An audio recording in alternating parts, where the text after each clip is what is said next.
என்ன இவன் தத்துவம் பேசி குழப்பிட்டு போறான்? அவன்கிட்ட ஒழுங்கா பேசல, அப்புறம் தானே பேசல, அவன் அப்படித்தான் போவான். சுருக்கமா சொன்னா நான் பேசியிருக்கவே கூடாது. பெத்தலைய துப்பிட்டு விவகாரத்துல மாட்டிக்கிட்டேன்.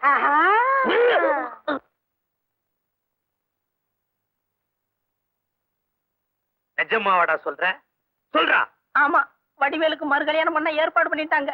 பொண்ணு ஊரு போத்தனூரு. அந்த பொண்ணுக்கு செவ்வாய் தோசை இருக்குன்னு சொன்னாங்க. பரவாயில்லன்னு சொல்லிட்டாங்க. கண்ணோட இருக்கும் இருக்கட்டும்னு சொல்லிட்டாங்க. வர 12ஆம் தேதி பூர்த்தத்துக்கு ஏற்பாடு பண்ணிட்டாங்க மாமா.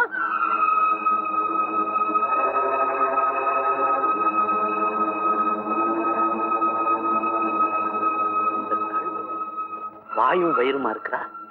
இந்த நிலைமையில அவனுக்கு கல்யாணமா? அந்த பரதேசி பசங்க காலையா விழுவேன்.